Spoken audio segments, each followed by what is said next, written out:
I would like to know, before we keep on discussing Sam in Europe, Samira, when you saw Dead Pigeon for the first time, what was your impression? Because you definitely hadn't seen it before.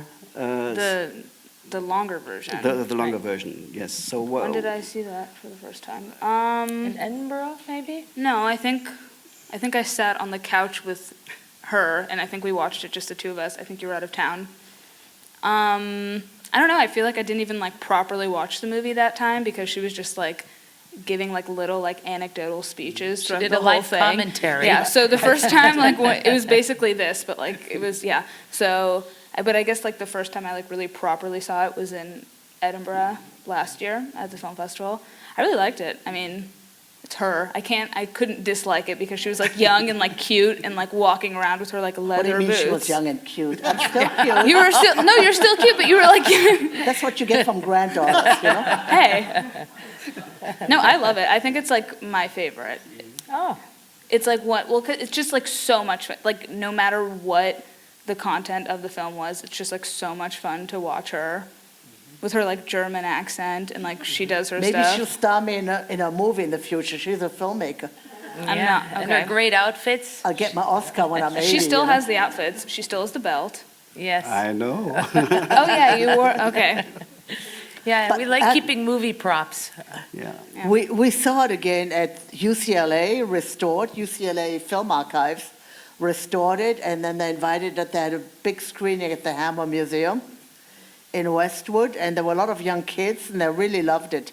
They saw the humor in it, and the music they saw is the great. satire, and whereas when it ran under Tatort, it was like a bastard version of Tatort. I mean, it had nothing to do really with Tatort, you know? No, he was very clever. Sam was very clever, because the WDR said, okay, we got you over from Los Angeles. You're in Cologne now. We hire you to direct an episode for Tatort, Scene of the Crime. But of course, we have our main character. It's Cressin, Zollfahnder Cressin, the customs guy. So you have to use him because he has to be in all the episodes. And Sam said, okay, all right. So he began writing a screenplay, and at the beginning you will see Cressin is there. There's this private eye who came over from America because his partner was shot on Beethoven Street. He's the dead pigeon on Beethoven Street. So the first scene between the two, there's Cressin and this private eye from America. Then the second scene is where the killer escapes, and Cressin runs after him, and he gets shot in the leg, falls down. They transport him to a hospital, and that's the last we see of Cressin. So the American private eye takes over, and Sam Fuller got rid of Cressin, our leading man. He didn't make a friend that day. Zika Drup was not amused. Weren't there like calls? Yeah, like actually, when Robert and I were going through the archives, we found the letter, from the network saying we never received so many phone calls 5 minutes after an opening. Exactly. So he returned, Sam Fuller returned in 1970 to the same locations where he was as a soldier. What was that like? I mean, he had married you in the meantime. How did you meet, by the way? My favorite We met story. in Paris. Yeah. In 1965. I was an actress in Paris, and he was there with Shock Corridor, presenting Shock Corridor, and he was going to do a film called Flowers of Evil, and he needed a lot of girls in the film. He never made the film. And I had seen Shock Corridor, and I talked to one of my friends, Maria Rosa Rodriguez, who was Miss South America. She was beautiful. She came to Paris to be an actress, and she was very, very Catholic. And there was a movie playing that was called J'irai cracher sur vos tombes. And she did like this. She was very well with it. I will spit on your grave. I will spit on your grave. By Boris Vian. Right. By Boris Vian. And she took it literally, and she was a very good girl, but she was a brunette and I was a blonde. So we helped each other, We said, don't go, he won't make the film, or, you know, we helped each other and ate spaghettis. We were young actresses. And I called and I said, I just saw a film. I'd been in Spain with Claude Chabrol and his wife. And I say, I saw this film at the Mac Mahon called Shock Corridor. Oh my God, I told her all about the film. She said, oh, I just met the director, Samantha Fuller, never heard of him. And I'm supposed to have dinner with him because he's casting a film. Why don't you come with me? Let's call him. Your English is so much better than mine.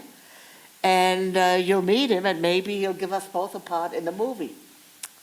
And he was going to do a new version of Lysistrata as a science fiction film, where based on the Euripides play, where the women cross their legs and say, "We won't have sex with you, two men, unless you stop all wars forever." It's a very famous play. They should do that today. Yeah. I know. For real. That should With her. absolutely. Then, so I met Sam, and I absolutely thought it was an epiphany. He was really telling us stories, and I was reading Ringlader at the time, and I told him all, and Ringlader had been like his father, a father figure, and he said, you shouldn't read that book in French. You should read it in English. Your English is good enough. Give me your number, and I'll get you the copy in English. So I went home and I said, that's a Hollywood director. What did he would forget about a little actress, you know. Lo and behold, 10 days later, I get a phone call, and he said, you know, I got the book for you. And that was the beginning of a 30 plus marriage. 10 years later? No, Because 10 days. 10 days. 10 days. Yeah, and those 10 days I really was thinking about him all the time, saying, oh, I hope he calls and everything. And then when he didn't get Flowers of Evil made, I fixed him up with Jane Fonda in Hollywood because she had a big hit, Barbarella, that was a science fiction film. And I thought, and she wanted to do it, but somehow he couldn't get it made. Mm-hmm. He couldn't get it made. Maybe Samantha does it now. Right. She's a director. Starring you. If someone puts up the money for it. Very timely, you know. So then after Dead Pigeon on Beethoven Street, which was his first film in Europe, then there was this other film project in Spain, right? Actually, Dead Pigeon on Beethoven Street. Was that before? That was before No, Beethoven Street? we had a picture to do before Dead Pigeon on Before Beethoven that. Street in Spain, and it was supposed to be the comeback of Jennifer Jones, who hadn't made a movie in a long time. And the opening shot, it was about a woman writer, and the opening shot before the title was her going up and up the stairs with her red boots and contemplating suicide. And we had Maurice Ronet and Geraldine Chaplin, a great producer who does all the Carlos Saura films. We were living in Spain, and 1 week before the shooting of the movie, Jennifer Jones tried to commit suicide. Yeah. And it was a typewritten role. It was a role written just for her. And so we tried to replace, but who could we find to replace her? We tried Jeanne Moreau, but Jeanne Moreau was busy for a year and a half or 2 years. She was signed up. She would have liked to do it. Who else did we had? We had Janet Leigh, but the producer thought she was a bit lightweight because it was a heavy-duty part. And then, of course, Jennifer Jones, thank God she didn't die, but her daughter had committed suicide. It was she's a very tragic figure. So we came back to Hollywood. Sam got a big prize for Show Corridor in Spain. We spent like 3 or 4 months there. And then we went back to Hollywood with no movie and lost a lot of money. You know, time is money. So comes a young German filmmaker and a German film crew. They want to do a film about John Ford and Howard Hawks for German television. And they're big movie buffs. And since they're German and I'm German, I invited them for dinner. or lunch or whatever, and I asked my husband to help him. They could have never gotten John Ford or Howard Hawks. And my husband, of course, had their number and called them, and they loved my husband. So they made that documentary, and they were very, very grateful. And the critic, Hans C. Blumenberg, he said he wanted to give us a favor in return. And he said, would Sam like to make a film in Germany? I'm friendly with Joachim von Mengershausen in Köln, WDR. And we said yes.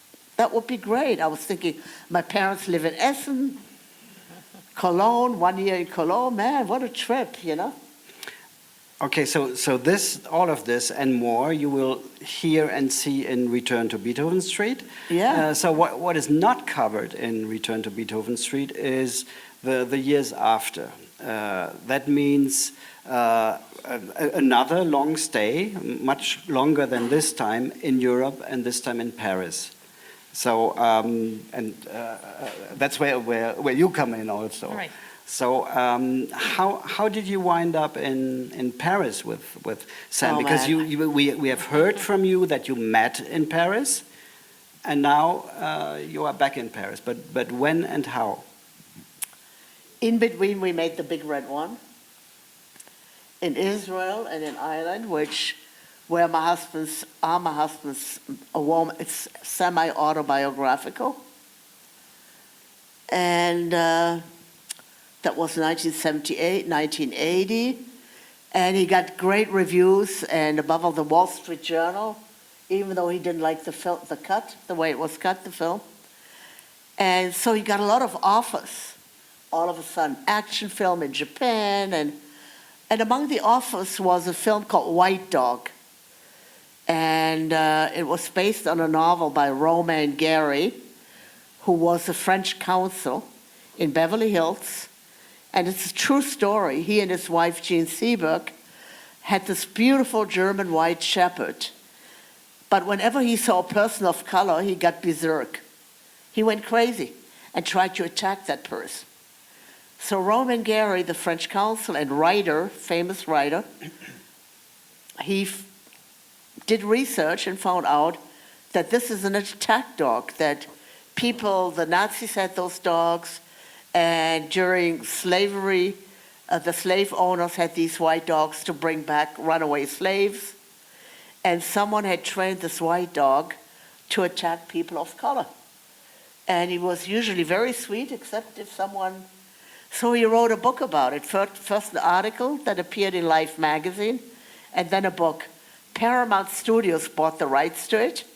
Roman Polanski was going to do it at one point, and then Arthur Penn. But nobody could lick the ending. You know, they didn't know how to end the movie. So Curtis Hanson, who became a famous director later, he did LA Confidential. At that point, he was a screenwriter. And he suggested Samuel Fuller, that Sam was very good to show the dark side of America, because he had been a crime reporter in his youth. And so a deal was made, and I remember, and it gives me the goose pimples, that when Curtis and Sam were writing the screenplay, there was a scene where the white dog attacks the black man in a church. And Sam and Curtis had a big argument. Curtis thought that was too much and too much over the top. And Sam thought it was right because, so they called me in and I said, I think my husband, Sam, is right because the church is so important for black people because of slavery and lynching and what they had to endure. The church, you know, talks to their soul and it's a solace. And I think Sam knows America very well. I think you should keep the scene, you know. And the scene works very well in the film. So 10 days ago when that thing happened where that white psychotic boy shot 9 people in a black church, 9 black people, I said, oh my God, art is imitating life. Life is Life is imitating art. It really, I'm still dwelling about it. It gave me, you know, he couldn't have seen the film. I mean, this young guy from the South, you know. And it's just, and I said to myself, God, Sam is so right. You know, he felt the underbelly of America and the dark side of America ever since, you know, he was a young boy. And Bertolucci always said Sam's films are like jazz music. So, you know, there is a parallel. But Paramount got pressure from the national advancement of colored people, and all of a sudden word was getting around that Sam Fuller had shot a racist film when it was just the opposite. It's horrible. I mean, it was really terrible. And my husband wasn't very young, and we had a young daughter, you know, and it was terrible for his career again. And so a young man came along and said, would Sam like to make a film in Paris? I just said, yes, let's get out of Hollywood. And so we wound up in Paris, France, where Sam is sort of a cult figure. And we were supposed to stay 4 years, but we wound up staying 13 years. How was it to grow up in Paris with your parents, with Sam Fuller, the Gosh, I don't know. American director? Yeah, I don't know if we would have stayed in Los Angeles, honestly. My father, he built what he called the shack, his office in our garage. And I probably wouldn't have seen much of him had we stayed in Los Angeles because he was a workaholic, wrote from morning to night. And sometimes my mom would serve him in there like he was a prisoner and bring him his food and he wouldn't come out, you know, willingly staying in there. But I mean, you know, he just he'd work around the clock and sleep at his desk. Sometimes she had to plead him to come to bed. And then when we moved to France, you know, we moved into an apartment. So basically he couldn't get away from us. So lucky for me, I got a lot of my dad. And I got to spend a lot more time, I think, than had I grown up in Hollywood. He loved to walk. He was a big walker, and we went for many long walks. In fact, I wouldn't let him leave the house for a walk without taking me along, poor guy. Daddy, wait for me, I'm coming. And he wanted to work and think. And I'd chase him. Sometimes I'd hear the front door close. Oh my God, he left without me. Quickly put on my shoes and chase him down to the corner. Daddy, wait. He's like, okay, come along. But all that wouldn't have happened, you know, because she was a daddy's girl, Oh, you yeah. know. And, my husband was 63 when he had his only and first child. And he was so And fun. she looks like his mother. He adored, worshipped his mother. And I mean, he couldn't get out of the house. When she was little, she ran after him. You kiss mommy longer than me. Yeah, she was very jealous. I first discovered Sam Fuller in L.A. watching all his movies, and he made a film, I think, in 1955. I wonder if you were with him then. It was in Japantown, and it was like the first anti-racist movie. It was about the Japanese... It's Crimson Kimono. ...wins the girl Oh, over the yeah. white guy. That's Yeah. a very popular movie now again. Yeah. Sam Actually, always Glenn loved Corbett, America. You're right. that's It's a called the good tie-in. Crimson Kimono. Well, Crimson Kimono. Yeah. Right. Yeah. Crimson Kimono, and starring Glenn Corbett, who also It's- stars in Dead Pigeon Bombito. And Well, Glenn Corbett actually. Glenn Corbett. Let's hear his question. The head guy was a Japanese-American... Exactly. That's It's right. a story of Yeah. two friends that are detectives that have to solve a murder. A Nisai, a Japanese-American, and an Shitega. American. And they're friends since Korea, and they're that close. And while they look to discover the murderer of Sugar Torch, a stripper, they come across Christine, who is a painter. And they both fall in love with her. Right. And I don't want to tell the whole story. You can. The thing that struck me at the time was that it was the first movie I ever saw where the racist, the non-white guy wins the girl over Exactly. the white guy. That The was- Japanese guy, Jimmy Shigeta, She gets she prefers the Japanese guy to the white guy. And the head of the studio said to my husband, Sam, can't you make the white guy a little bit on the mean side? Yeah. So we have to sell the picture on the Bible Belt so that they will understand why she picks them, because the white guy is a bit mean. And Sam said, hell no, they just like to play, they have the same taste, the same music together. I became a Sam Fuller fan after I saw the movie. The same year, in 1959, in 55, Sam made House of Bamboo. I saw that in Japan. It's the first American picture made in Japan. It's a great opening tour of it's a film noir shot in color with Robert Ryan and Robert Stack and Shirley Yamaguchi, and the white guy gets the Japanese girl. And the same year, they have Sayonara, where they all kill themselves. The girl, she kills herself because she's not allowed to marry the white guy, and she's Japanese. It's a big drama. And Sam said, to hell with it, the future of the world, everybody's going to intermarry. Right, It's happening right now, I mean, I see my granddaughter's school, they're all Black American with Japanese. That's one of my friends. All intermarry, all the different races, which maybe, will lead to a better world. Who knows? These stories and many, many others you can find in this book, Sam Fuller's autobiography, A Third Phase, which still hasn't been translated into German. His autobiography. His autobiography, and it was edited by Christa. Actually, I wrote it with a dying man. And it came about that I got a call from New York by Victoria Wilson, who's the editor at Random House Knopf. And she was doing a book about Barbara Stanwyck. And she wanted to talk to Sam about Barbara Stanwyck and 40 Guns. But Sam had a stroke and he couldn't talk. So I told her what I knew. That's one of the good things if you're married for a long time to the same person, you know their life, So I told her his relationship to Barbara Stanwyck, which was great. They really worked well together. She did her own stunts for Sam. And then she said to me, did anybody ever did Sam ever do an autobiography? So I sent her a few pages that I wrote with Sam, and she loved it, and we made a deal. And the book, I had 2,000 pages when Sam died that needed to be edited. By doing this documentary on your father, A Fuller Life, you now got the knack for filmmaking. He finally taught me how to make a movie. That's what I wanted to hear. So, absolutely.